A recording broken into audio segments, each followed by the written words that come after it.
Everyone, got a 2024 Kia K5 with me today. It's in for service. We're going to check the cabin filter for my customer, see if he needs a new one or not. If he needs a new one, well, I'll recommend a new one. If he doesn't, I'll tell him he doesn't need one. But we're going to check it anyway, and doing that, I'm going to show you how to do this. It's going to be located behind the glove box door. We're going to need to lower the glove box door. First step is to disconnect the damper. And then it has these stoppers here that stop the glove box from falling all the way down. You need to push the glove box in and kind of pull it towards you a little bit.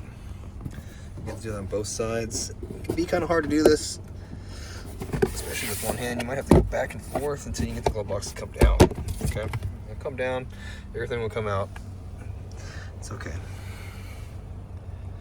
All right, so this compartment right here is the one that holds the cabin filter. To open it up, right here on the right side, you squeeze these tabs together, pull it towards us.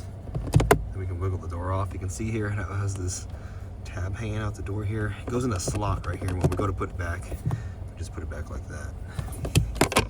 All right, so here is the factory air filter or cabin air filter. You notice right here it says airflow down. So when we go to put a new one in, we're going to want to put it in the same way it came out. So we're just going to grab it, pull it out. And this one is very dirty. Okay, we're going to recommend this to the customer. He is probably going to buy one, but I don't have it in my hand right now, so I'm going to go tell him here in a second.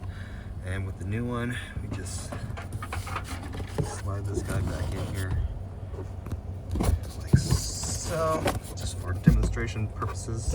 So I'll be doing this 2 times today. And just lock that on there like that. Get your glove box. All you got to do is close it past the stoppers there. Connect the damper here, it just slides back on with that tab there, and you're all done. Again, if you need a filter, I'm gonna have a link down in the description box where you can pick one up. And if you like the video, appreciate it, hit the like button for me or leave me a comment.